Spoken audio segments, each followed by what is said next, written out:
সমস্ত গুণগান তারিফ সে মহান রব্বুল আলামিনের জন্য যে আল্লাহ সুবহানাহু ওয়া তাআলা আমাদেরকে দীর্ঘ এক সপ্তাহ পরে সুস্থ অবস্থায় আল্লাহ সুবহানাহু ওয়া তাআলার হাজারো অগণিত অসংখ্য নিয়ামতের মধ্য দিয়ে আমাদেরকে পবিত্র জুমার সালাত আদায় করার জন্য আল্লাহ আমাদের উপস্থিত হওয়ার তৌফিক দান করেছেন।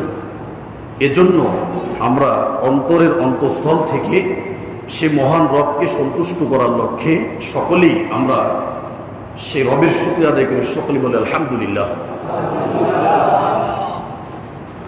সম্মানিত উপস্থিতি, তো আমাদের যেই বড় সমাজ, যেই বড় মসজিদ, সেই মুসল্লি হয় নাই আমাদের, তারপরও যে কজন এখানে আসছেন তাদের মধ্যে শুকরিয়া আদায়ের যে আওয়াজটা এটা একটু কম হয়ে গেছে, আমার কাছে কম মনে হয়েছে। কারণ আপনি শুকরিয়া আদায়টা তখন করতে পারবেন যদি এটা অনুভব করতে পারেন যে আমি যে মুহূর্তে মসজিদে বসে এখন আলহামদুলিল্লাহ বলতেছি, এই মুহূর্তে কোনো ব্যক্তির দাফন কাফন সম্পূর্ণ হচ্ছে। বুঝতে পারেন এই কথা? সারা পৃথিবীতে এখন এই মুহূর্তে কোনো মানুষ মারা যাচ্ছে, কোনো মানুষ হসপিটালে আছে, কোনো মানুষ অ্যাক্সিডেন্ট করছে, তাকে হসপিটালে নিচ্ছে, কাউকে কবর দিচ্ছে, কাউকে কবরে জিজ্ঞাসা করতেছে মান রব্বুকা, আবার কাউ মৃত্যুবরণ করে চলে গেছে, কেউ জেলখানে বন্দী হচ্ছে, কেউ বিভিন্ন আসামি হতেছে। সেই মুহূর্তে আপনি আমি মসজিদে বসা সুস্থ অবস্থায় আল্লাহকে খুশি করার জন্য এখনো আমাকে আল্লাহ সুযোগ দিয়েছে। এই জন্য আলহামদুলিল্লাহ আসতে হবে না? জোর হবে? জোর হবে না? আলহামদুলিল্লাহ। বুঝতে পারছেন কথাটা? তার মানে আল্লাহ আপনাকে আমাকে কত ভালোবাসে, এখনো আমাদের হাতে সুযোগ দিয়েছে যে তুই তওবা কর, তুইও মান রব্বুকা। এই প্রশ্নের জবাব তোকে আমি এখনো শিখে আসার সুযোগ করে দিলাম। এর জন্য আবার বল আলহামদুলিল্লাহ।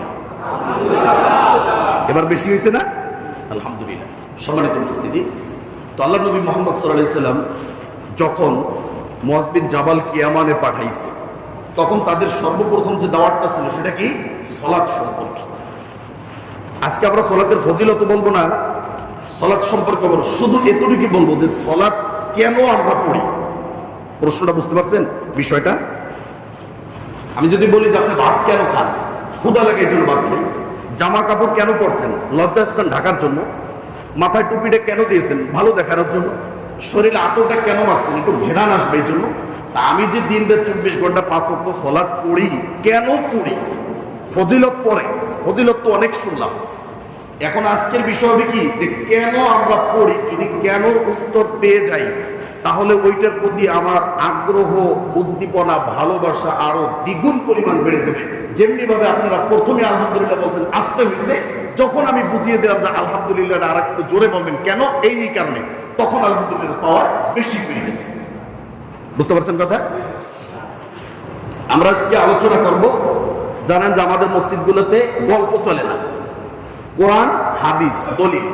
হাদিস বলবো, হাদিসের ব্যাখ্যা করব কোরআনের আয়াত দিয়ে, হাদিসের ব্যাখ্যা করব হাদিস দিয়ে ইনশাআল্লাহ, যদি আল্লাহ তৌফিক দান করে। শুরুতে আরেকটি কথা বলে নি, মা বোন যারা আছে তারা অনেক সময় মনে করে যে ওয়াজ যেগুলো, এগুলো সব পুরুষের জন্য, আমাদের জন্য তো পর্দা, তারপর হাইজ নেফাস, স্বামীর স্ত্রীর হক অধিকার, ছেলেমেয়ের লালন পালন, এইগুলো এরা মনে করে। কিন্তু প্রতিটা জুমাই মা বোন, ছোট বড়, নারী পুরুষ, ধনী গরিব, সাদা কালা, লম্বা খাটো, সবার জন্য সমান। বুঝতে পারেন এই কথা? তো মা বোন যারা উপর আছেন তারাও রেডি থাকেন। শুরু থেকে আমরা আজকে আলোচনাগুলো নেওয়ার চেষ্টা করব, যেই হাদিসগুলো আপনার কান পর্যন্ত হয়তো এখন পর্যন্ত পৌঁছে নাই। তো আমরা আলোচনায় ঢুকে যাচ্ছি। যে হাদিসটা আমরা পড়েছি যে সর্বপ্রথম বিচারের মাঠে, সর্বপ্রথম বিচারের মাঠে যে হিসাবটা হবে, আনাস রাদিয়াল্লাহু তাআলা বর্ণিত, তিনি বলেন যে আউয়ালু মা ইউহাসাবু বিল আবদু ইয়াউমাল কিয়ামাতি আস-সালাত। সর্বপ্রথম বিচারের মাঠে আপনাকে যেটা জিজ্ঞেস করা হবে সেটা, সেই প্রশ্নটা কি? সালাত। আর কবরের প্রশ্নের নাম কি? মান রব্বুকা। কথা বুঝতে পারেন নাই? তো কবরের প্রথম প্রশ্ন মান রব্বুকা, আর বিচারের মাঠের প্রথম প্রশ্ন কি? তোমার সালাত সম্পর্কে, সালাত তুমি বুঝছো। তাহলে যে ব্যক্তি কবরের প্রশ্ন পারবে সে বিচারের মাঠের প্রশ্নের উত্তরটা দিতে পারবে। আর যে ব্যক্তি কবরেই থেকে যাবে, মান রব্বুকা চিনল না, সে তো ওই সালাত সম্পর্কে বলতে পারবে না। পারবে? পারবে না। তাহলে আপনি শুধু কবরের প্রশ্ন রেডি করে নিয়ে গেলেন, বিচারের মাঠে ওখানে হলো ফাইনাল পরীক্ষা। আমাদের এখানে ছাত্রদের প্রস্তুতি নিলাম, ফাইনাল পরীক্ষার বোর্ডে যে এসে ফেল করলো, লাভ হবে? লাভ হবে। সম্মানিত উপস্থিতি, এজন্য বলছে যদি কারো সলাৎ ঠিক হয়ে যায়, ওই বিচার মাঠের প্রশ্ন,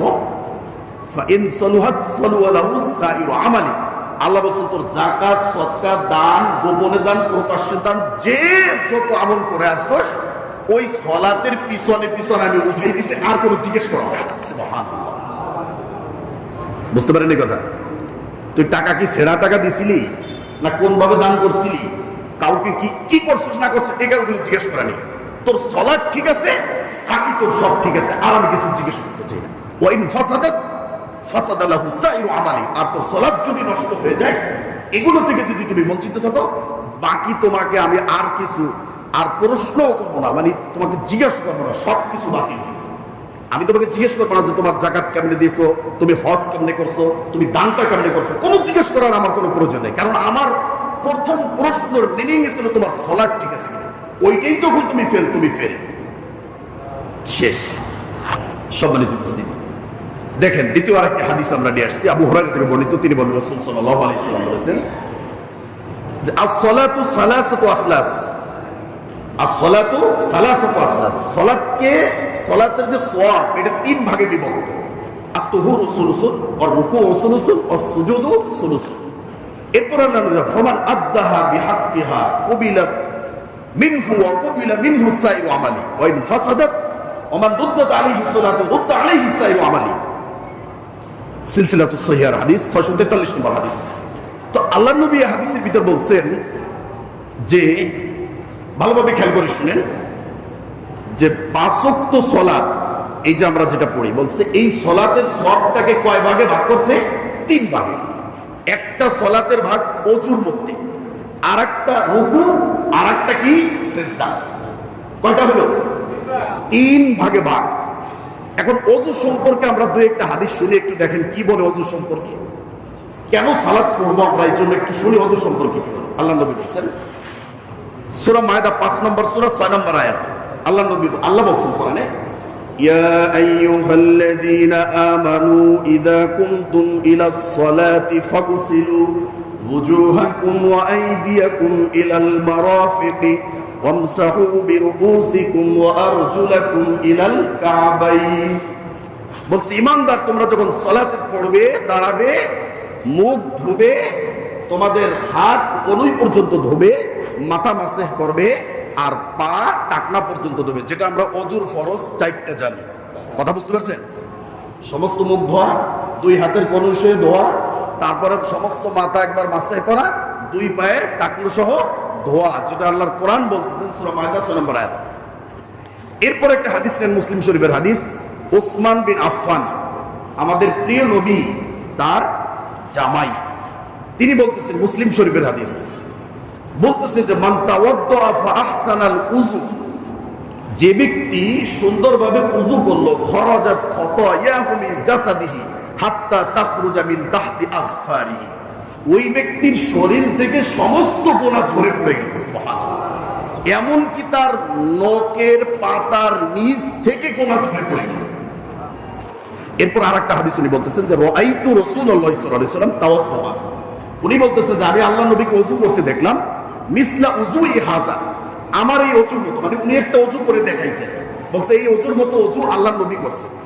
এরপরে তিনি বলতেছেন যে মান তাওয়াদ্দা ফা আহসানাল উযু গুফিরা লাহু মা তাকাদ্দামা মিন যামবি, বলছে যে ব্যক্তি এই ওযুর মতো, নবীর ওযুর মতো, এবং আমি ওসমান যেটা দেখাইলাম এই ওযুর মতো যদি কেউ ওযু করতে পারে, তার পূর্বের সমস্ত সগীরা ছোট গুনাহগুলো ক্ষমা করে দেওয়া হবে। সুবহানাল্লাহ। এরপরে যেটা বলছে চমৎকার কথা, যে ওয়াকানাত সালাতুহু ওয়া মাশইহু ইলাল মাসজিদি নাফিলা, এই ওযু করার পরে সে যে মসজিদে যাবে, সালাত আদায় করবে, এর সওয়াব তাকে অতিরিক্ত দেওয়া হবে। সুবহানাল্লাহ। সালাত পড়ে নাই, এখনো মসজিদে যায় নাই, বলছে শুধু ওযুটা করছে, তাইতেই তার সব গুনাহ মাফ করে দেওয়া হয়েছে। এরপরে যদি বান্দা গিয়ে নামাজ পড়ে মসজিদে যায়, এর সওয়াব তাকে অতিরিক্ত দেওয়া হবে। সুবহানাল্লাহ। আরেকটা হাদিস মুসলিম শরীফের হাদিস, আবু হুরায়রা থেকে, তিনি বলেন যে ইযা তাওয়াদ্দাল আবদুল মুমিন, যখন বান্দা ওযু শুরু করে, গসালা ওয়াজহাহু, যখন তার চেহারাটা ধোয়, খরাজা মিন ওয়াজহিহি কুল্লু খাতিআতিন নাযারা ইলাইহা বিআইনাইহি মাল মাই আও মা কাতরি আখিরিল মা, বলছে যখন বান্দা তার চেহারাটা ধুইতে শুরু করে, এই চোখ দিয়ে তার জীবনে যত অন্যায় করছে, যত অশ্লীলতা দেখেছে, চোখের সমস্ত গুনাহ ওই অজুর পানির সাথে ঝরে পড়ে যায়। সুবহানাল্লাহ। ফাইদা গসলা ইয়াদাইহি খরাজা মিন ওয়াদাইহি কুল্লু খতিয়াতিন কানা বাতাশাতহা ইয়াদাহু মাল মাই আও মা আখির কতরিল মা। এরপরে যখন তার দুই হাত ধুইতে শুরু করে, তার হাত দিয়ে জীবনের সমস্ত পাপ সব ওই পানির সাথে ধুয়ে মুছে পরিষ্কার হয়ে যায়। সুবহানাল্লাহ। ফাইদা গসলা রিজলাইহি খরাজা কুল্লু খতিয়াতিন কানা বাতাশাতহা রিজলাহু মাল মাই। এরপর যখন তার দুই পা ধুতে শুরু করে, পায়ের গোড়া যত পা দিয়ে হেঁটে হেঁটে গোড়া করছে, তার সমস্ত পায়ের গোড়া অজুর পানির সাথে ধুয়ে মুছে সাফ হয়ে যায়। সুবহানাল্লাহ। এরপর আল্লাহ নবী বলেছেন হাত্তা ইয়াখরুজা নাকিয়াম মিনাজ যুনুব। এরপরে বাকি যে গুনাহগুলো থাকে সবগুলো থেকে আমি তাকে একেবারে স্বচ্ছ, পবিত্র, নিরে খাঁটি করে একেবারে পবিত্র জায়গায় আমি তাকে নিক্ষেপ করি। সুবহানাল্লাহ। কেন সালাত পড়ি আপনি বুঝতে পারেন, মানে আমি কিন্তু ওজুর ফজিলত আছি এখন, যে যেই ইবাদতের একটা প্রথম শর্ত ওযু করা, সেই ওযুর ফজিলত যদি এতটুকু হয় যে ওযু করলে পূর্বের গুনাহ মাফ, ওযু করলে তার যে সালাত তারপরে যে পড়বে এটা তার অতিরিক্ত সওয়াব। এরপরে বলছে ওযু করলে তার হাতের গুনাহ সব মাফ হয়ে যাবে, পায়ের গুনাহ মাফ, চোখের গুনাহ মাফ। এরপরে আরেকটা হাদিস দেখেন, উমর ইবনুল খাত্তাব রাদিয়াল্লাহু তাআলা আনহু তিনি বলেন, মা মিনকুম মিন আহাদিন ইয়াতাওয়াদ্দাউল মুমিন, যখন কোনো ব্যক্তি ওযু করে ফায়াসবিগুল উযু, আর ওযুটাকে সে শেষ করবে, সুম্মা ইয়াকুলু, এরপর আমরা কি করি, আশহাদু আল্লা ইলাহা ইল্লাল্লাহু ওয়াহদাহু লা শারীকা লাহ ওয়া আশহাদু আন্না মুহাম্মাদান আবদুহু ওয়া রাসূলুহু। আল্লাহর নবী বলেন ইল্লা ফুতিহাত লাহু আবওয়াবুস সামানিয়া ইয়াদখুলু মিন আইয়িহা শাআ। এই ব্যক্তি যদি ওযুর পরে এই দোয়াটা বলতে পারে, জান্নাতের 8টা দরজা তার জন্য খুলে যাবে, মিন ইয়াদখুলু মিন আইয়িহা শাআ, তার যে দরজা দিয়ে মন চায় ওই দরজা দিয়ে জান্নাতে প্রবেশ করবে। সুবহানাল্লাহ। বুঝতে পারেন এই কথা? জান্নাতের দরজা কয়টা? 8টা, আর জাহান্নামের 7টা। বলছে জান্নাতের 8 দরজা ওর জন্য খোলা, যে কোন দরজা দিয়ে সে প্রবেশ করতে পারবে। এটা আপনার ফজিলত বোঝানো হয়েছে। এরপরে মুসলিমের তিরমিজির বর্ণনা আসছে যে আল্লাহুম্মা জাআলনি মিনাত তাওয়াবিন ওয়া জাআলনি মিনাল মুতাতাহহিরিন। এটা তিরমিজিতে আছে। এটা কোথায়? তিরমিজিতে। আর মুসলিমে আছে শুধু এই দোয়াটা। তো যেই ইবাদতের এখনো ঢুকি নেই মসজিদে, ওযু করে বাহিরে দাঁড়াই রয়েছে, এর ভিতরেই জান্নাতের 8 দরজা খুলে গেছে, আর ওই ইবাদত করলে কি পরিমাণ সওয়াব আর নেকি রয়েছে। সুবহানাল্লাহ। বুঝতে পারেন এই কথা? জান্নাতের দরজা কয়টা? 8টা। ওযু করার পরে ওই দোয়া পড়ার সাথে সাথে জান্নাতের 8 দরজা কি আমার জন্য খুলে গেছে। এখন সালাতের সওয়াব কি নেবেন বলেন? আল্লাহু আকবার। বুঝতে পারেন নাই? এত মর্যাদা, এত ফজিলত, যেই ইবাদতের ওযুতে আপনাকে জান্নাতে ঢুকিয়ে দিয়েছে, সেই ইবাদতের মধ্যে আল্লাহ কি পরিমাণ সওয়াব আর কি পরিমাণ মর্যাদা রেখেছে এটা আল্লাহ ভালো জানেন। সম্মানিত উপস্থিতি, তো আমরা সেই সালাত থেকে আজকে কোথায়? অনেক দূরে। এরপর বলছে রুকু। রুকু সম্পর্কে সূরা হাজ 22 নম্বর সূরা 77 নম্বর আয়াত আল্লাহ বলেন, ইয়া আইয়ুহাল্লাযীনা আমানু রুকউ ওয়াসজুদু ওয়া'বুদু রাব্বাকুম ওয়াফআলুল খায়রা লাআল্লাকুম তুফলিহুন। হে ঈমানদাররা, তোমরা রুকু করো, সিজদা করো, আল্লাহর ইবাদত করো, এবং সামাজিক যত ভালো কাজগুলো আছে সেগুলো তোমরা করো, লাআল্লাকুম তুফলিহুন, তাহলে তোমাদের জন্য আমি জান্নাত রেডি রেখেছি, তোমরা মরার পরেই আমি তোমাদেরকে জান্নাত দিয়ে দেব। সুবহানাল্লাহ। তা রুকুর ভিতরে আমরা পাইলাম সূরা মাআরিজ, সূরা মুরসালাত 77 নম্বর সূরা 48 নম্বর আয়াত আল্লাহ বলেন, ওয়া ইযা কিলা লাহুম ইরকাউ লা ইয়ারকাউ। বলেন দুনিয়াতে যখন আমরা তাদেরকে বলতাম, আল্লাহ যখন বলতো যে তোমরা রুকু করো, তখন তারা রুকু করতো না। আর এখানে মুফাসসিরে কেরাম তারা বলছেন যে রুকু করা মানে সালাতের জন্য ডাকা। যখন আমরা তাদেরকে সালাতের জন্য ডাকতাম, তারা সালাত করতো না। এরপর আপনি সূরা বাকারা 43 নম্বর আয়াত পাবেন, আল্লাহ রাব্বুল আলামিন বলেন, وَأَقِيمُوا الصَّلَاةَ وَآتُوا الزَّكَاةَ وَارْكَعُوا مَعَ الرَّاكِعِينَ। তোমরা সালাত প্রতিষ্ঠা করো, যাকাত দাও, এবং রুকুকারীদের সাথে রুকু করো। তা রুকুকারীদের সাথে রুকু করা এটা কোথায় হয়? বাড়িতে নামাজ পড়লে না, মসজিদে জামাতের সাথে নামাজ পড়লে।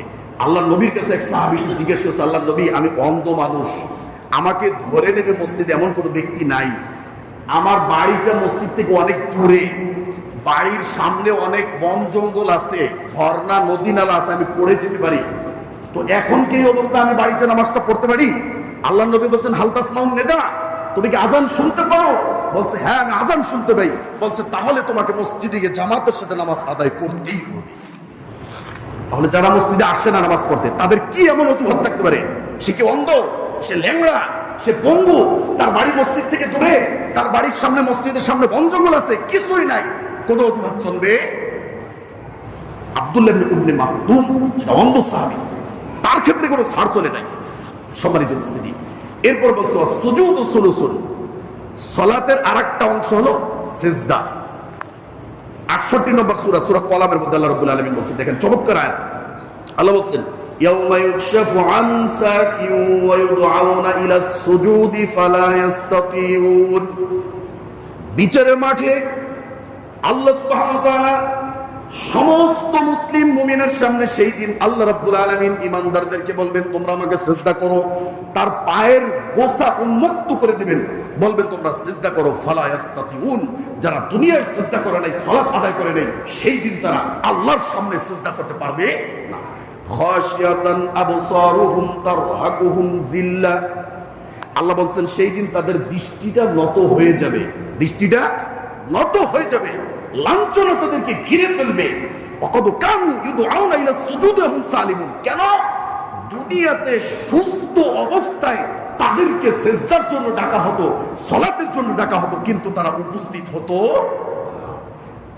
তা না হলে মসজিদ বানানো হয়েছে এখানে। মসজিদের মুয়াজ্জিন কেন আলাদাভাবে রাখা হলো? মুয়াবিয়া রাদিয়াল্লাহু তাআলা আনহু বর্ণিত মুসলিম শরীফের হাদিস, আল মুয়াজ্জিনুনা আনাকুন মুয়াজ্জিনুনা আতওয়ালিন নাসি আনাকুন ইয়াউমাল কিয়ামা, বিচারের মাঠে মুয়াজ্জিনের মর্যাদা সবচেয়ে বড় হবে। ওসমান বিন আফফান রাদিয়াল্লাহু তাআলা আনহু তিনি বলেন, মান বানা লিল্লাহি মাসজিদান বানাল্লাহু লাহু বাইতান ফিল জান্নাহ, যে ব্যক্তি দুনিয়াতে একটা মসজিদ বানাবে, জান্নাতের মধ্যে আমি তার জন্য একটা বাড়ি বানিয়ে রাখবো। এত সওয়াব, ওযুর এত সওয়াব, মসজিদের সওয়াব, মুয়াজ্জিনের সওয়াব, 5 বেলা আপনাকে ডাক দেওয়া হয়। কোন ব্যক্তি না জানে যে 5 ওয়াক্ত সালাত ফরজ, কোন ব্যক্তি না জানে যে জোহরের সালাত কয়টায়, কোন ব্যক্তি না জানে যে আসরের সালাত কয়টায়, কোন ব্যক্তি না জানে যে মাগরিবের সালাত কয়টায়, তারপরেও আল্লাহ মুয়াজ্জিন দিয়ে আলাদা বেতন দিয়ে মুয়াজ্জিনকে খাওয়িয়ে মুয়াজ্জিনের রুম রেখে তারপরে 5 ওয়াক্ত ডাক দিয়ে আল্লাহ এমন ভাবে আপনাকে বুঝাচ্ছেন বিচারের মাঠে যাতে আপনি মুখ খুলতে না পারেন, কোনো অজুহাত চলবে না। বুখারীর হাদিস, আল্লাহ নবী বলছেন, আবু সাঈদ খুদরি রাদিয়াল্লাহু তাআলা আনহু বর্ণিত, তিনি বলেন ইয়াকশিফু রাব্বুনা আন সাকিহি, কোরআন থেকে দলিল দিলাম, হাদিস থেকে বার, বুখারীর হাদিস, আল্লাহ নবী বলছেন বিচারের মাঠে আল্লাহ তার পায়ের গোছা উন্মুক্ত করে দিবেন। ইয়াসজুদু কুল্লু মুমিনিন ওয়া মুমিনা, সেই দিন বিচারের মাঠে আল্লাহর সামনে সমস্ত ঈমানদার মুমিন নারী পুরুষ সবাই সিজদা করবে। ফায়াবকা, আল্লাহ নবী বলছেন কুল্লু মান কানা ইয়াসজুদু ফিদ দুনিয়া রিয়াআন ওয়া সুমাতান ফায়াযহাবু লিয়াসজুদা ফায়াউদু যহরুহু তাবাকান ওয়াহিদা, কিন্তু শুনে রাখো, যে ব্যক্তি দুনিয়াতে সালাত আদায় করছে কিন্তু মানুষকে দেখানোর জন্য, সুনামের জন্য, চেয়ারম্যানের সাথে ঘুরে মসজিদে নামাজের সময় হচ্ছে যদি নামাজ না পড়ে দিলে কি বলবে, মানুষে কি বলবে যদি আমি এখন বয়স হয়ে গেছে সালাত না পড়ি, মানুষে কি বলবে যে আমি এখন আমার সন্তানকে মাদ্রাসায় পড়াই যদি নামাজ না পড়ি, মানুষে কি বলবে যে আমি এখন মসজিদের সভাপতি যদি আমি নামাজ না পড়ি, এই সুনামের জন্য, মানুষকে দেখানোর জন্য যারা সালাত আদায় করছে, আল্লাহ নবী বলছেন বিচারের মাঠে আল্লাহ তার পায়ের গোছা উন্মুক্ত করে দেবে। এই সমস্ত রিয়া সুনামের জন্য যারা সালাত আদায় করছে তারা সিজদা দেওয়ার জন্য যাবে, কিন্তু তাদের পিঠটা শক্ত, কাঠের মতো শক্ত হয়ে যাবে। সম্মানিত উপস্থিতি, তো বলছিলাম যে এই হাদিস থেকে আমরা পাইলাম যে সালাতের গুরুত্ব অনেক অনেক। এরপর আরেকটা হাদিস নেন, আবু হুরায়রা থেকে বর্ণিত, মুসলিম শরীফের হাদিস এটা। তিনি বলছেন যে আরাআইতুম লাউ আন্না নাহরান বিবাবি আহাদিকুম, দেখেন আমাদেরকে কিভাবে আল্লাহ নবী দাস দিচ্ছেন, আল্লাহ নবীর কথাগুলোই তো আপনাদের সামনে বলতেছি।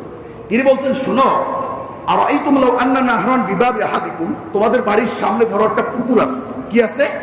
পুকুর আছে। ইয়াগতাসিলু মিনহু কুল্লু খামসা মাররাত হাল ইয়াবকা মিন দারানিহি শাইউন, বলছে ওই পুকুরটায় যদি একজন ব্যক্তি দৈনিক 5 বার গোসল করে, কয়বার? 5 বার গোসল করে। অনেকে কিন্তু কথা বলছে, কথা বললে আলোচনা হবে না। যারা মসজিদে ড্যাশ দিয়ে বসে আছেন, একটু আন্তরিকভাবে আপনাদের কাছে আমার অনুরোধ, আমরা ওই সুদূর টাঙ্গাইল থেকে আসছি শুধুমাত্র আপনাদেরকে কোরআন এবং হাদিস থেকে কিছু দেওয়ার জন্য। যদি অমনোযোগী হয়ে থাকেন আপনি কিছু নিতে পারবেন না। প্রত্যেকটা কথা আমার দিকে তাকিয়ে শুনতে হবে, আমল করতে হবে। যদি আমি ভুল বলি আপনি এটা বলবেন যে না, এটা কোরআন হাদিস থেকে বলেন। কিন্তু কোরআন হাদিস থেকে বললে আপনাকে শুনতে হবে, মানতে হবে, জীবনে বাস্তবায়ন করতে হবে। এটাই একজন ইমানদারের দাবি, এটাই আমাদের চাওয়া, এটাই আমাদের আশা, পরকালে জান্নাত। সম্মানিত উপস্থিতি, বাচ্চারা একটা কথা বলবে না, একটা কথা হবে না। মা বোনরাও উপরে একেবারে চুপ, কোনো কথা হবে না। যেখানে কোরআন এবং হাদিসের কথা সেখানে যদি হট্টগোল করে, এটা কাদের স্বভাব? কাফেরদের স্বভাব। এটা তো বলছিলাম যে আল্লাহ নবী জিজ্ঞেস করছে, একটা নদী যদি তোমার বাড়ির সামনে থাকে আর একজন ব্যক্তি যদি 5 বার গোসল করে, হালিয়া বকু আমিন দারানি শাইউন, তাহলে ওই ব্যক্তির শরীরে কোনো ময়লা থাকতে পারে? মানে প্রশ্ন করছে, দেখেন কিভাবে। তা আল্লাহ নবী কি এটা জানতেন না যে একজন ব্যক্তি 5 বার গোসল করলে ময়লা থাকতে পারে না? তারপরেও আপনার জবান দিয়ে বের করতেছে। কথাটা বুঝতে পারেনি? আপনার জবান দিয়ে বের করবেন, তুমি বলো সাহাবী 5 বার গোসল করলে ওই ব্যক্তির শরীরে ময়লা থাকতে পারে? সাহাবায়ে কেরাম সরল মনে উত্তর দিচ্ছে, কল্লা ইয়াবুকা মিন দারানি শাইউন। কিভাবে সম্ভব এটা? একজন ব্যক্তি একবার গোসল করলে তার শরীরে ময়লা থাকে না, আর 5 বার যদি সে গোসল করে অসম্ভব তার শরীরে একটা ময়লাও থাকবে না। আল্লাহ নবী বলছেন, ফাযালিকা মাসালুস সালাতিল খামস ইয়ামহুল্লাহু বিহিন্নাল খাতায়া। আল্লাহ নবী বলছেন, কোন ব্যক্তি যদি দৈনিক 5 বার সালাত আদায় করতে পারে, তাহলে এই ব্যক্তি 5 বার গোসল করলে যেভাবে তার শরীরে কোনো ময়লা থাকে না, পরিষ্কার স্বচ্ছ হয়ে যায়, কোন ব্যক্তি যদি দিনটা 24 ঘন্টায় 5 ওয়াক্ত সালাতে আমার সামনে উপস্থিত হতে পারে, আমিও কথা দিলাম তার আমল নামায় 1 চুল পরিমাণ গুনাহ লেশ মাত্রা বিরাট হবে। আল্লাহু আকবার। চিন্তা করছেন কি উদাহরণ? এরপর এটাও হয় নাই, মুসলিম শরীফের হাদিস, আর এটাও মুসলিম, বুখারী মুসলিমে। এরপরে বলতেছে, আবু হুরায়রা থেকে বর্ণিত, তিনি বলতেছেন, as-salawatul khams wal jumu'atu ila al-jumu'ah wa ramadanu ila ramadan mukaffiratun lima bainahunna idza jtunibatil kaba'ir। বলছে 5 ওয়াক্ত আমি ক্ষমা করছি, এটা আমার হয় না, আল্লাহ বলতেছেন। এরপরে বলতেছেন যে এক জুমা থেকে এক জুমা, মানে ওই হাদিসটা বলছে ফজর পড়ছেন, ফজর থেকে নিয়ে জোহর, জোহর থেকে নিয়ে আসর, আসর থেকে নিয়ে মাগরিব, মাগরিব থেকে এশা, এর মধ্যবর্তী যত গুনাহ হয়েছে আল্লাহ ক্ষমা করে দিয়েছে। এবার বলছে না, আমার বান্দাকে আমি ক্ষমা করে এখনো হই নাই। এবার কি করছে আল্লাহ বলছেন, এই জুমা থেকে আগামী জুমা, এই জুমা পড়ছেন, আগামী জুমা, এই 1 সপ্তাহ জুমার মধ্যবর্তী যে অপরাধ হয়েছে, এবং এটাও হয় নাই, বলছে রমজান টু রমজান, এই রমজান টু ওই রমজান, এই রমজানের মধ্যবর্তী যত গুনাহ হয়েছে আমি তার সমস্ত ছোট গুনাহগুলো, কাবিরা গুনাহ ব্যতীত যেগুলো তওবা ছাড়া করতে ক্ষমা হয় না, সব গুনাহ আমি ক্ষমা করে দিলাম। তার ব্যক্তি 5 ওয়াক্ত মুসল্লি যদি ঠিকমতো সালাত আদায় করে, তার প্রতিদিনের গুনাহ মাফ, সাপ্তাহিক গুনাহ মাফ, বাৎসরিক গুনাহ মাফ, তার আমল নামায় কোনো গুনাহই থাকতে পারে না। শুধুমাত্র তাকে কাবিরা গুনাহ থেকে তওবা করতে হবে। কাবিরা গুনার কয়েকটা আমরা বলি, একটা হাদিস থেকে, বুখারীর একটা হাদিস থেকে, আবু হুরায়রা থেকে বলতো, তিনি বলেন, ইজতানিবুস সাবআল মুবিকাত, 60টি ধ্বংসাত্মক অপরাধ রয়েছে যা মানুষকে ধ্বংস করে। আল্লাহ নবীকে জিজ্ঞেস করলেন, কি লাওমা হুন্না ইয়া রাসূলুল্লাহ, সেগুলো কি কি? তিনি বললেন, আশ-শিরকু বিল্লাহ, 1 নম্বরে আল্লাহর সাথে শিরিক করা। আর যে ব্যক্তি 3 রাত 24 ঘন্টার ভিতর 5 ওয়াক্ত আল্লাহর সামনে সিজদা দিতে পারে না, সে হচ্ছে পৃথিবীর ভিতর সবচেয়ে বড় শিরিককারী মুশরিক। বুঝতে পারছেন কথা? বাইনাল আবদি ওয়া বাইনাশ শিরকি ওয়াল কুফরি তারকুস সালাহ, যে ব্যক্তির সালাত নাই সে ব্যক্তির মাঝে আর অমুসলিম কাফের আর ডোনাল্ড ট্রাম্পের মাঝে কোনো পার্থক্য নেই। স্পষ্ট হাদিস। সম্মানিত উপস্থিতি, তো বলছিলাম একটা আল্লাহর সাথে শিরিক করা, 2 নম্বর আছে জাদু করা। বর্তমান আমাদের সমাজগুলো জাদুর প্রভাব অনেকটা বেড়ে গেছে, গেছে না? কুফরি দিয়ে পর্যন্ত জাদু করে তারপর একজনকে ধ্বংস করে, ক্ষতি করে। এবং বলছে ওয়াকাতলুন নাফস আল্লাতী হারামাল্লাহু ইল্লা বিল হক, অন্যায় ভাবে কাউকে হত্যা করা, ওয়া আকলু রিবা, সুদ খাওয়া, ওয়া আকলু মালাল ইয়াতীম, এতিমের ধন সম্পদ অন্যায় ভাবে ভক্ষণ করা। এরপর আল্লাহ নবী বলেছেন তাওয়াল্লা ইয়াওমাজ যাহ, মুসলমানদের যুদ্ধের ময়দান থেকে পালিয়ে যাওয়া, অকযফুল মুহসানাতিল মুমিনাতিল গাফিলা, সমাজের একজন অসহায় এতিম, এইরকম নির্দোষ সতী সাধবী মুমিন নারীর বিরুদ্ধে অপবাদ দেওয়া, এগুলো হচ্ছে কাবিরা গুনাহ, এগুলো থেকে তওবা করতে হবে। সম্মানিত উপস্থিতি, এরপরে বলছিলাম এই কাবিরা গুনাহ যে ব্যতীত সগীরা গুনাহ ক্ষমা হয়ে যায়। সূরা নিসা 4 নম্বর সূরা 31 নম্বর আয়াত, আল্লাহ কোরআনও বলছে স্পষ্ট, ইন তাজতানিবু কাবাইরা মা তুনহাউনা আনহু নুকাফির আনকুম সাইয়্যাতিকুম ওয়া নুদখিলকুম মুদখালান কারীমা। আল্লাহ বলছেন তোমাদেরকে যেই কাবিরা গুনাহ থেকে নিষেধ করা হলো, যদি তোমরা এই কাবিরা গুনাহ থেকে বিরত থাকতে পারো, তোমাদের সগীরা গুনাহ নুকাফির আনকুম সাইয়্যাতিকুম, কোরআন বলতেছেন আমি তোমাদের সমস্ত সগীরা গুনাহগুলো ক্ষমা করে দেব। সুবহানাল্লাহ। অনুদখিলকুম মুদখালান কারীমা, আর তোমাদেরকে আমি সম্মানিত স্থান দেব, সেটার নাম কি? জান্নাত। সূরা নাজম 53 নম্বর সূরা 32 নম্বর আয়াত আল্লাহ বলছেন আল্লাযীনা ইয়াজতানিবুনা কাবাইরাল ইসমি ওয়াল ফাওয়াহিশা ইল্লাল লামাম ইন্না রাব্বাকা ওয়াসিউল মাগফিরাহ। আল্লাহ বলতেন যদি কোনো ব্যক্তি অশ্লীলতা কবিরা গুনাহ থেকে যদি বেঁচে থাকতে পারে, তার সগীরা গুনাহ আমি সব ক্ষমা করে দেব। ক্ষমার ব্যাপারে আমি তোমার রব, সবচেয়ে বেশি উদার, সবচেয়ে ক্ষমা করেন ওয়ালা আমি রব। সম্মানিত উপস্থিতি, মুসলিম শরীফের একটা হাদিস আল্লাহ নবী বলেছেন মান তাওয়াদ্দা ফাহসানাল উযু সুম্মা আতাল জুমআ, যে ব্যক্তি ঠিকমতো ওযু করে জুমার দিনে জুমার মসজিদে আসে, গুফিরা লাহু মা তাকদ্দামা মিন যামবিহি, তার এক জুমা থেকে গুফিরা লাহু মা বাইনাহু ওয়া বাইনাল জুমাতিল উখরা, এক জুমা থেকে আরেক জুমার সমস্ত গুনাহ আল্লাহ ক্ষমা করে দেয়। সুবহানাল্লাহ। ওয়া জিয়াদাতু সালাসাতি ইয়ামিন, আরো 3 দিন অতিরিক্ত আল্লাহ ক্ষমা করে দেয়। সম্মানিত উপস্থিতি, এরপর আরেকটা হাদিস আমরা বলি, উবাদা বিন সামিত রাদিয়াল্লাহু তাআলা আনহু থেকে বর্ণিত। তিনি বলেন রাসূল সাল্লাল্লাহু আলাইহি ওয়াসাল্লাম বলেছেন খামসু সালাওয়াতিন ইফতারাদাহুল্লাহু তাআলা, 5 ওয়াক্ত সালাত, এটা কে ফরজ করেছে বলেন? আল্লাহ ফরজ করেছে। 5 ওয়াক্ত সালাত ফরজ হয়েছে, কোরআনের ভিতর দলিল আছে 4টা দলিল আমরা এখন দেব। কয়টা দলিল? 4টা। 1 নম্বর সূরা হুদ 11 নম্বর সূরা 114 নম্বর আয়াত, 11 নম্বর সূরার 114 নম্বর আয়াত আল্লাহ বলেন ওয়াকিমিস সালাতা তারাফাইন নাহার ওয়া যুলাফাম মিনাল লাইল। আল্লাহ বলতেছেন তোমরা দিনের প্রান্ত সমূহে সালাত আদায় করো এবং রাতের কিছু অংশে।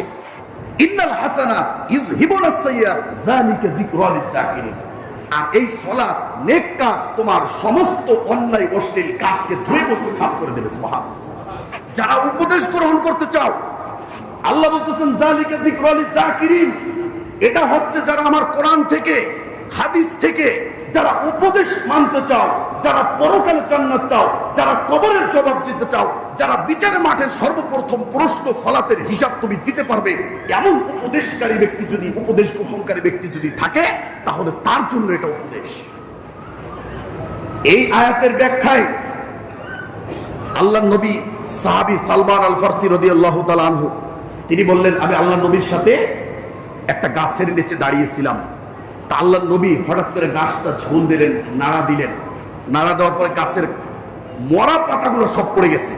আল্লাহর নবী জিজ্ঞেস করলেন সালমান তুমি কেন জিজ্ঞেস করলেন যে হে নবী তুমি এটা আপনি কেন করলেন এটা?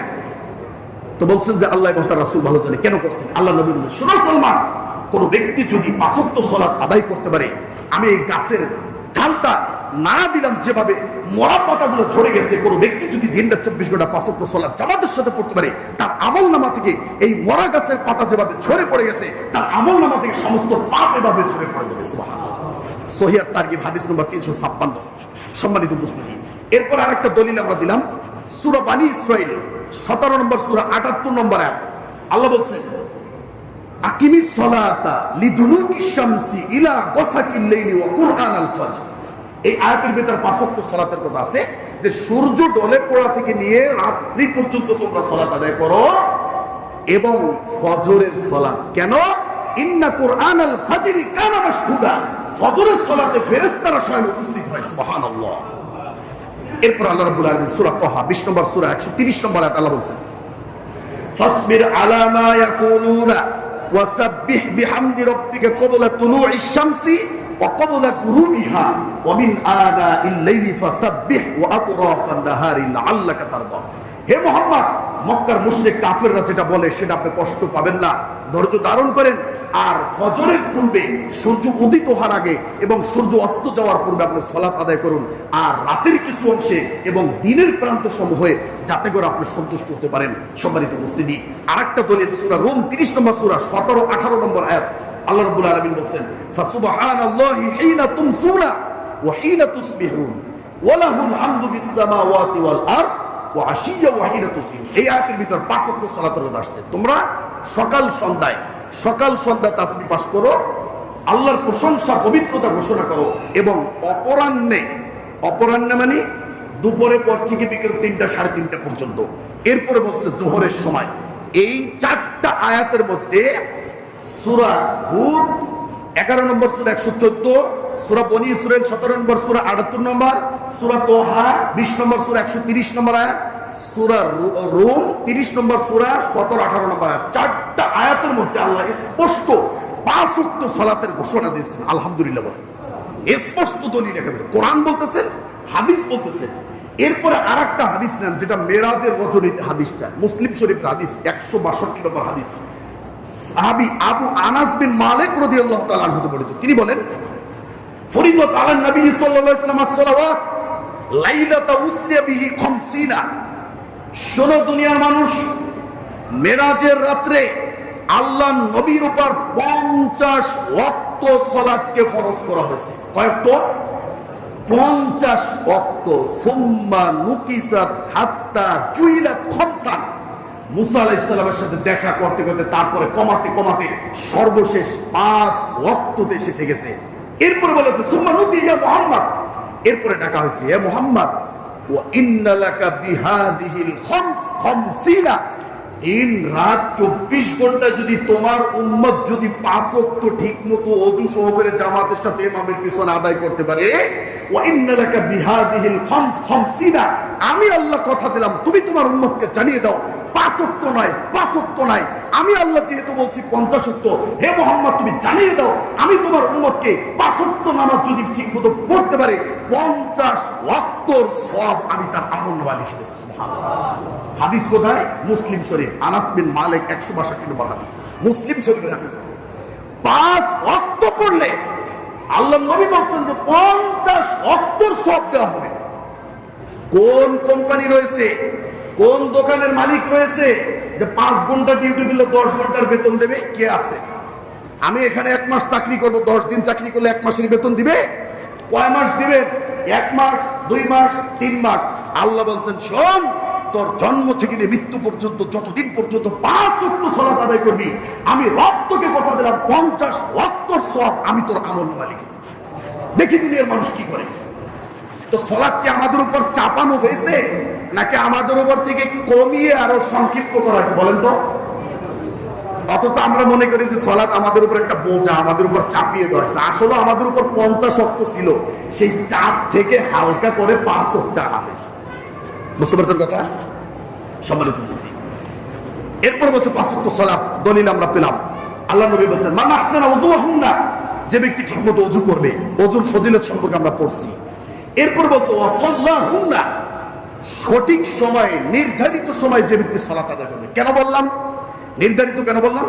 বাংলাদেশের সমাজ ব্যবস্থা এখনো এমন রয়েছে যে মাগরিবের সালাতের ওয়াক্ত হয়ে যায় ওই সময় তারা আসরের সালাত পড়ে, আছে না নাই?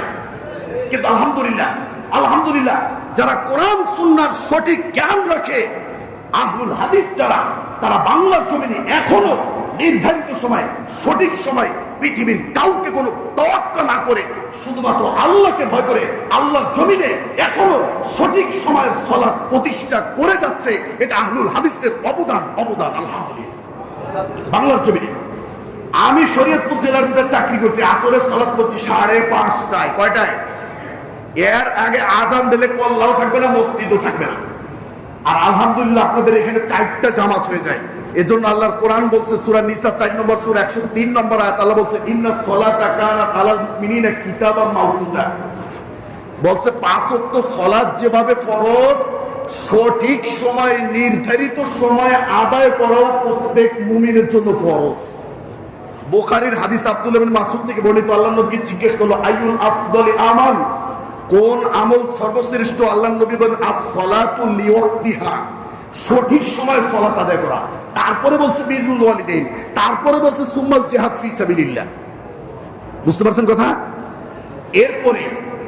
এরপরে আল্লাহর নবী বলছেন, এই যে বললাম যে এই সঠিক সালাতের ব্যাপারে আরেকটা আপনি আয়াত পাবেন সূরা মারিয়াম 19 নম্বর সূরা, ওখানে 59 নম্বর আয়াত আল্লাহ রাব্বুল আলামিন বলেন ফাখালাফা মিন বাদিহিম খালফুন আদাউস সালাতা ওয়াত্তাবাউশ শাহাওয়াতি ফাসাউফা ইয়ালকাউনা গায়্যা। বলছে অচিরেই সাহাবী তোমরা শুনে রাখো, তোমাদের পরে এমন একটা জাতির আবির্ভাব হবে যারা তাদের সালাতকে নষ্ট করবে, সালাতের সময়কে মানে সঠিক সময় থেকে পিছিয়ে পড়বে তারা, এবং তারা প্রবৃত্তির অনুসরণ করবে, তারা অচিরেই বিশাল বড় ধ্বংসের সম্মুখীন হবে। ইল্লা মান তাবা ওয়া আমানা ওয়া আমিলা সালিহা, তবে যারা তওবা করবে, ঈমান আনবে আর আমলে সালেহ করবে, ফাউলাইকা ইয়াদখুলুল জান্নাতা, তারাই জান্নাতে প্রবেশ করবে। ওয়ালা ইউজলামুনা শাইআ, তাদের প্রতি বিন্দু পরিমাণ তোমার রব জুলুম করবে না। আল্লাহ সম্মানিত উপস্থিতি। এরপর আল্লাহর নবী বলেন ওয়া তাম্মা রুকুহুন্না, পিছনে কি আপনারা শুনেন নাকি কথাই বলবেন? কথাই বলবেন? এমনি তো আসছেন পিছনে, ইমাম সাহেব যখন জুমায় উঠে যায়, তারপরে যারা আসছেন তারা জুমায় আজকে আসেন নাই, তারা আসছেন জোহরের সালাতে। দলিল নিয়ে আমার কাছ থেকে নিয়েন সালাতের পরে। ইমাম সাহেব এখানে খুতবার জন্য যখন উঠবে, তারপরে যত মানুষ আসবে তারা কিসে আসবে? জোহরের সালাতে, জুমার সালাত পাবে না। আল্লাহর নবী বলছেন ফেরেশতারা পর্যন্ত খাতা কলম রেখে জুমার খুতবা শোনার জন্য বসে যায়। আল্লাহু আকবার। আর আপনি তো সাধারণ মুসল্লি, ফেরেশতারা পর্যন্ত বসে যায় জুমার আলোচনা শোনার জন্য, আর আপনি তো সাধারণ এলাকার একজন মুসল্লি, আপনি জুমার সালাতে উপস্থিত হন না, এই জন্য আপনি কথা বলতেছেন। আল্লাহর নবী বলছেন শোনো, 5 ওয়াক্ত সালাত আল্লাহ ফরজ করছে, যে ব্যক্তি ঠিকমতো ওযু করে, সঠিক সময়ে সুন্দরভাবে রুকু সিজদা করে, সুন্দরভাবে রুকু সিজদা কেন বললাম? একটা হাদিস নেন, মুসনাদে আহমদের মধ্যে আসছে, আবু কতাদা থেকে বর্ণিত। তিনি বলেন আসওয়াউন নাসি সারিকাতান আল্লাযী ইয়াসরিকু মিন সালাতিহি, পৃথিবীর ভিতর যত চোর রয়েছে, মোবাইল চোর, হাড়ি পাতিল চোর, ঘরের আসবাবপত্র চোর, সব চোর থেকে সবচেয়ে নিকৃষ্ট, জঘন্য, ইতর, বদমাশ চোর হচ্ছে যে নামাজের ভিতর চুরি করে। ক্বালু ওয়া কাইফা ইয়া রাসূলুল্লাহ, ইয়া রাসূলুল্লাহ আল্লাযী ইয়াসরিকু মিন সালাতিহি, কিভাবে সম্ভব? একজন মুসল্লি মাথায় টুপি, নামাজ পড়তেছে, তার লেবাস হচ্ছে পাঞ্জাবি, হজ করে আসছে, সমাজের নেতৃত্ব দেয়, দাড়ি পেকে গেছে, চুল পেকে গেছে, ঘরের মুরব্বী, দাদা হয়েছে, নানা হয়েছে, বাবা হয়েছে, এই ব্যক্তি সালাতে চুরি করবে? এটা কিভাবে সম্ভব? সালাতের চুরির অর্থটা কি? মাল জিনিস নিয়ে যাবে, নাকি ইমাম সাহেবের মাইক চুরি করে নিয়ে যাবে, নাকি ফ্যান নিবে, না লাইট নেবে? সালাত চুরির অর্থটা কি? আল্লাহর নবী বলেছেন লা ইউতিম্মু রুকুহা ওয়ালা সুজুদাহা, রুকুতে যাওয়ার আগে সুবহান রাব্বিয়াল আলা বলার, রুকুতে চাইয়া সুবহান রাব্বিয়াল আযীম বলার আগে মাথা উঠে দৌড় শুরু করছে। যারা বাজারের ব্যবসায়ী আছেন রাগ করেন না, যারা বাজারে ব্যবসা করেন, তাদের নামাজের কাণ্ড কারবার দেখছেন? আমরা আসরের সালাত পড়তে নিম্নে 10 মিনিট 11 মিনিট লাগে, আর যারা দোকানদার ভাই আছেন মন খারাপ করে না, তাদের সালাত পড়তে কয় মিনিট লাগে? 3 মিনিট লাগে। তাহলে এই ব্যক্তিকে নামাজের চুরি করছে কি করে বলে? আল্লাহর নবী বলছেন শোনো, পৃথিবীর ভিতর নিকৃষ্ট চোর তুমি সালাত পড়বে না এটা আলাদা, কিন্তু পড়লে তুমি চুরি করে পড়ো না, চোর হয়েও না। এমনি চোরকে যেভাবে অপমান করা হয়, বিচারের মাঠে নামাজ চোরকে সবার সামনে ভাবে অপমান করা হয়, সেই দিন আপনি বুঝতে পারবেন কেমন লাগে। এরপর আল্লাহর নবী বলছেন ওয়াখুশুআহুন্না, নামাজের ভিতর খুশু, ভয়ভীতি সহকারে। সম্মানিত উপস্থিতি, ভয়ভীতি কিভাবে? সূরা মুমিনুন 23 নম্বর সূরা, একবারে 1-2 নম্বর আয়াত। আল্লাহ বলছেন কদ আফলাহাল মুমিনুন আল্লাযীনা হুম ফি সালাতিহিম খাশিউন, যারা যে যত বেশি সালাতে বিনয়ী হতে পারছে তারা তত বেশি সফল কাম। শুনে রাখেন, একটা কথা বলি, আজকের বর্তমান বিশ্বে, বর্তমান সময়ে যেই ব্যক্তি যতটুকু ইসলামকে ফলো করে, ওই ব্যক্তির মনে, পরিবারে, সমাজে, সব জায়গায় ততটুকু শান্তি বিরাজ করে। যেই ব্যক্তি ইসলাম থেকে যত দূরে আছে, ওই ব্যক্তির অশান্তি তত বেশি। কথা বুঝতে পারেন?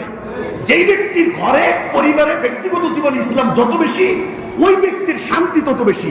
যেই ব্যক্তি ইসলাম থেকে যত বেশি দূরে, তার অশান্তি তত বেশি। স্পষ্ট সম্মানিত উপস্থিতি।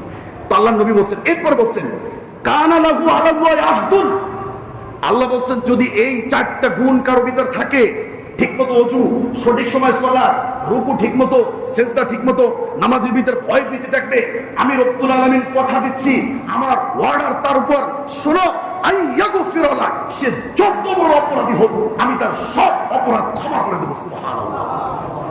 আল্লাহর অপরাধ ক্ষমা করে। সূরা আল ইমরান 9 নম্বর আয়াত, ইন্নাল্লাহা লা ইউখলিফুল মিয়াদ। সূরা আল ইমরান 194 নম্বর আয়াত, ইন্নাকা লা তুখলিফুল মিয়াদ। সূরা রুম 30 নম্বর সূরা 6 নম্বর আয়াত, আল্লাহ বলেন ওয়াদাল্লাহু লা ইউখলিফুল্লাহু ওয়াদাহু ওয়ালাকিন আকসারান নাস লা ইয়ালামুন। আল্লাহর ওয়াদা সত্য, আল্লাহর ওয়াদা কখনো মিথ্যা হওয়ার নয়, কিন্তু অধিকাংশ মানুষ তোমরা বুঝতে পারো না। সূরা নাস 122 নম্বর আয়াত আল্লাহ বলছেন ওয়াদাল্লাহি হাক্ক ওয়া মান আসদাকু মিনাল্লাহি কিলা, আল্লাহর ওয়াদা সত্য, আল্লাহর থেকে সত্যবাদী পৃথিবীর ভিতর আর কেউ নাই দ্বিতীয়।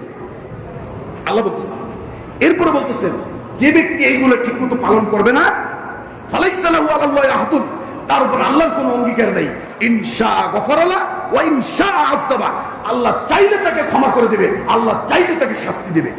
এই আয়াতের দলিল পাবেন আপনি সূরা হিজর 15 নম্বর সূরা 49-50 নম্বর আয়াত। আল্লাহ বলছেন নাব্বি ইবাদি আন্নী আনাল গফুরুর রহিম, হে মুহাম্মদ আপনি দুনিয়ার মানুষকে জানিয়ে দিন আমি রব, সে যত বড় অপরাধী হোক আমি তার গুনাহ ক্ষমা করতে পারি। কেন? আমি গফুরুর রহিম, আমি অত্যন্ত ক্ষমাশীল, পরম করুণাময়। ওয়ানাব্বিহুম ওয়া আন্না আযাবি হুয়াল আযাবুল আলীম, আর এটাও তাদেরকে জানিয়ে দেন আমার শাস্তি অনেক অনেক অনেক কঠিন। সম্মানিত উপস্থিতি, আজকের জুমার একটা হাদিস বলে আমরা শেষ করব। আব্দুল্লাহ বিন আমর রাদিয়াল্লাহু তাআলা, আপনাদের সময় তো শেষ হয়ে গেছে, আমি আন্তরিকভাবে আপনাদের কাছে দুঃখিত যে আমি সময়ের ভিতর হাদিসগুলো বলতে পারলাম না। অনেক একাধিক হাদিস ছিল, নাম্বার সহ বলতে পারতাম, বলতে পারলাম না। আরো অনেকগুলো হাদিস ছিল যেগুলো শুনে আপনার জীবন পরিবর্তন হয়ে যাবে। যে আপনাদের কাছ থেকে অনুরোধ করে আর একটা হাদিস শোনানোর জন্য অনুমতি, যদি অনুমতি আপনারা দেন তাহলে দিবেন অনুমতি সবাই, যেহেতু দূর থেকে আসছে। একটা হাদিস শুনেন, আব্দুল্লাহ বিন আমর রাদিয়াল্লাহু তাআলা আনহু বর্ণিত, তিনি বলেন রাসূল সাল্লাল্লাহু আলাইহি ওয়াসাল্লাম বলেছেন, একদিন সালাতের আলোচনা করতেছেন, তখন তিনি বললেন মান হাফাজ আলাইহা, যে ব্যক্তি সালাতের হেফাজত করবে, যে ব্যক্তি সালাতের হেফাজত করবে। সালাতের হেফাজত নিয়ে আমরা সূরা বাকারা 128 নম্বর 238 নম্বর আয়াতে পাবেন, সূরা নূর আপনি পাবেন 9, 10, 11, সূরা মাআরিজ 70 নম্বর সূরা 35, 34 এখানে পাবেন। এখন অনুবাদ করার সময় না, আমি করতাম। এক বক্তা বলছে যে সালাতের হেফাজত করলে, সালাত পড়লে যে জান্নাতে যাবে এইরকম একটা কোরআনে কোনো আয়াত নাই। শুনে রাখেন 70 নম্বর সূরা, সূরা মাআরিজ 34, 35 নম্বর আয়াত আল্লাহ বলেন আল্লাযীনা হুম আলা সালাতিহিম ইউহাফিজুন উলাইকা ফি জান্নাতিন মুকরামুন, যারা সালাতের হেফাজত করবে আমি তাদেরকে জান্নাতে না সম্মানিত জান্নাতে প্রবেশ করাবো। আর এই বক্তা সব সালাতের যে ফজিলত জান্নাত কোরআনে দিয়েছে আল্লাহ, এটা খুঁজে পায় না। তো যে সালাতের হেফাজত করবে, আল্লাহ নবী বলেন কানাত লাহু নূরান ওয়া বুরহানান ওয়া নাজাতান ইয়াউমাল কিয়ামা, তুমি যদি সালাতের হেফাজত করতে পারো এই সালাত বিচারের মাঠে তোমার জন্য আলো দিবে। সেই দিন সমস্ত মানুষ অন্ধকারে নিমজ্জিত থাকবে, সেই দিন তোমাকে সালাত আলো দিবে। সালাত তোমার জন্য এভিডেন্স হবে, দলিল হবে, প্রমাণ হবে। সালাত তোমাকে নাজাত দিয়ে ওসিলা করে জান্নাতে ঢুকিয়ে ছাড়বে। সুবহানাল্লাহ। আর যদি ওমাল্লাম ইউহাফিজ আলাইহা, আর কোন ব্যক্তি যদি সালাতের হেফাজত করতে না পারো, ওমাল্লাম ইউহাফিজ আলাইহা লাম তাকুন লাহু নূরান ওয়ালা বুরহানান ওয়ালা নাজাতান, তার জন্য এই সালাত কোনো আলো দিবে না, কোনো এভিডেন্স হবে না, কোনো দলিল হবে না, কোনো মুক্তির উপায় হবে না।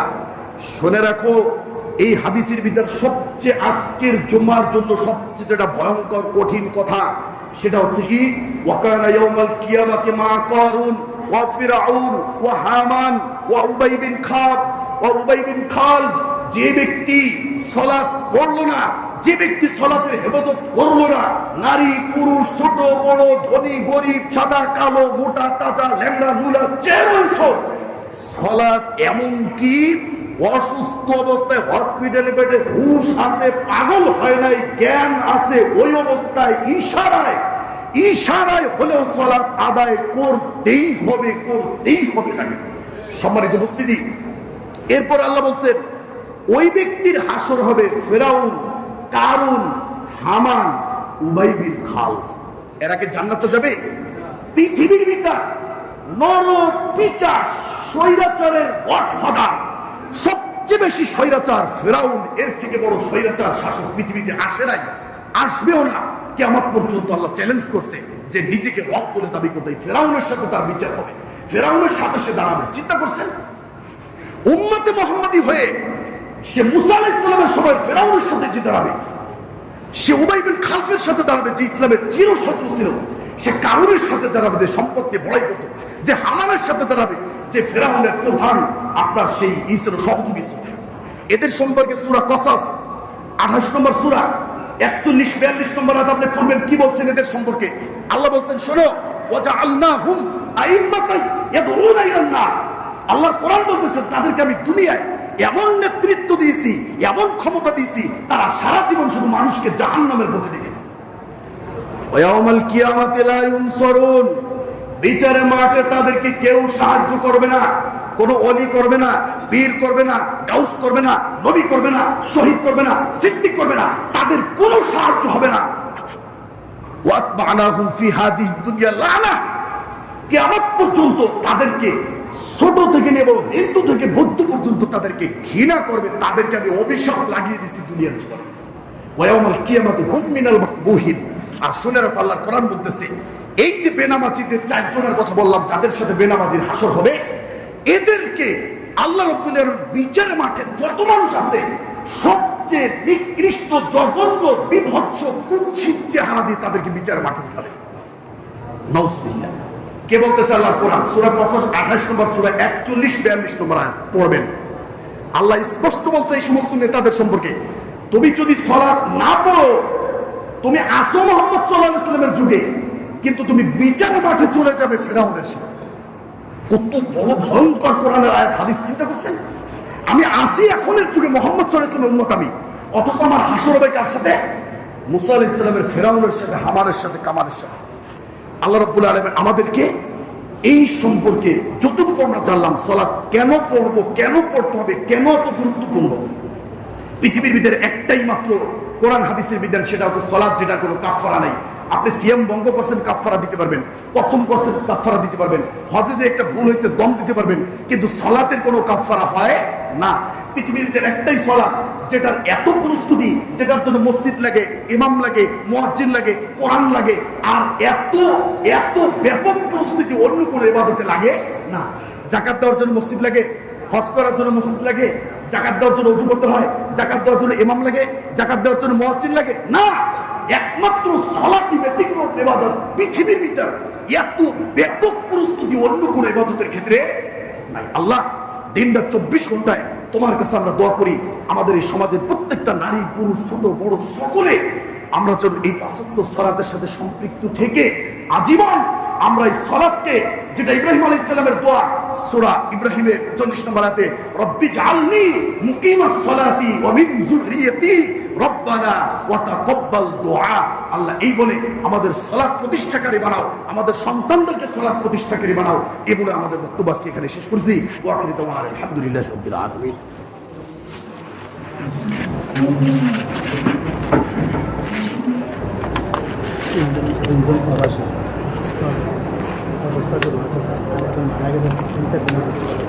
আব্দুল রহিম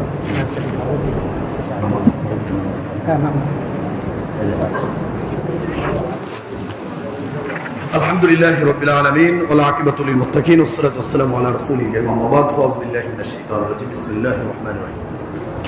আলহামদুলিল্লাহ, সম্মানিত উপস্থিতি, তো আপনাদেরকে দেখে আমার মন ভরে গেছে। আলহামদুলিল্লাহ, অনেক গরম, আমাদের সময় 1টা পর্যন্ত 10 মিনিট বেশি হয়ে গেছে। আমি আবারও এই খুতবার শেষে আপনাদের সামনে আমি আবারও বিনীতভাবে অনুরোধ জানাচ্ছি যে আপনারা এই বিষয়টা আমাদের খারাপভাবে নেবেন না, কেউ সমালোচনার চোখে দেখবেন না। আমরা আপনাদের সামনে কোরআন এবং হাদিস থেকে এই সংক্ষিপ্ত সময় আলোচনা করার চেষ্টা করেছি। আরো একাধিক হাদিস এই সম্পর্কে ছিল, কোরআনের আয়াত ছিল, কিন্তু আমরা বলতে পারিনি এই সময়ের সংক্ষিপ্ততার কারণে। তো আল্লাহর কাছে আমরা দোয়া করি, আল্লাহ রাব্বুল আলামিন যেন আমাদের ওই কোরআন এবং হাদিসের আমল যেন আমরা করতে পারি, আল্লাহ আমাদের সেই তৌফিক দান করুক। আল্লাহুম্মা আমিন। সম্মানিত উপস্থিতি, এখানে এখন ইন্টারভিউ চলতেছে জুমার মসজিদের ইমাম নেওয়ার জন্য, আমরা সকলেই অবগত আছি। তো আমি এখানে সেই উপলক্ষে আসছি আলহামদুলিল্লাহ। তো আমি এখানে চাকরি করবো কিনা এটা আমি জানি না, বা রিজিকে আসি কিনা এটাও আমি জানি না, হবে কিনা এটাও আমি জানি না, জানে কে? মালিক। তবে আপনাদেরকে আমার পরামর্শ, যে বর্তমান বাংলাদেশের প্রেক্ষাপট অনুযায়ী আমরা যে ইমাম বলে দেখি, ইমামদের কাজ হচ্ছে চাকরি করা, যেটা আপনার খুতবা, জুমা আর 5 ওয়াক্ত নামাজ, মক্তব শেষ। কিন্তু একজন ইমামের দায়িত্ব এটা নয়। একজন ইমাম সে সমাজ সংস্কারক হবে, একজন ইমাম সে সমাজের গরিব দুঃখী মানুষ সবার চোখে চোখ রেখে সে গরিব অসহায় মানুষকে সেখান থেকে টেনে বের করবে।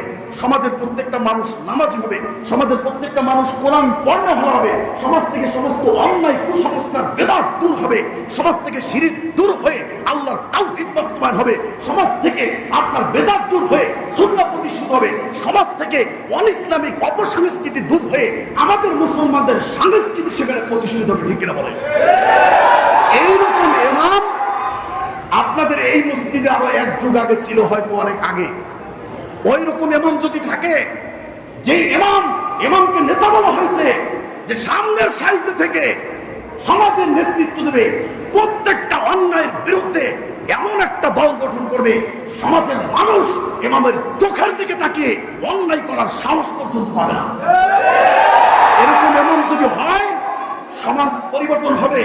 এইরকম ইমামের জন্য জীবন দেবেন, যা লাগে তাই দেবেন, কিন্তু ওই খাবে আর খুতবা দেবে, নামাজ পড়বে, মক্তব করাবে, এরকম ইমাম আমরা সমাজের জন্য চাই না। এই ইমাম সমাজের জন্য বোঝা, এই ইমাম জাতির জন্য বোঝা।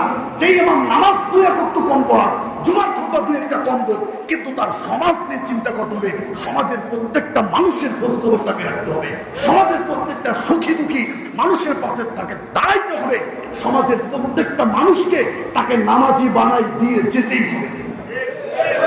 এটা হচ্ছে এইরকম ইমাম আপনারা রাখবেন বলে আমরা আশা করি। ইনশাআল্লাহ আমি বলি না যে আমাকে রাখেন, আমার আল্লাহ আমাদের চাকরির জন্য সব জায়গায় খোলা আছে, আপনাদের দয়া আলহামদুলিল্লাহ। কেমনে কেমনে এখানে যোগাযোগ করে চলে আসছে, আল্লাহ কবুল করছে আমাদের আবুল কালাম ভাইয়ের মাধ্যমে আলহামদুলিল্লাহ। আপনাদের আন্তরিকতা আমাকে মুক্ত করছে, ভালোবাসছে আপনাদেরকে, এর জন্য কথা দীর্ঘ হয়ে গেছে, আবারও ক্ষমা সুন্দর দৃষ্টি দেখে তার জন্য অনুরোধ করছি আলহামদুলিল্লাহ। তো এইভাবে নেতৃত্ব দিয়ে সমাজ পরিবর্তন হবে। এখানে আমাদের সবাই মুসলিম, সবাই আমরা আহলুল হাদিস, এটা আমাদের গর্ব।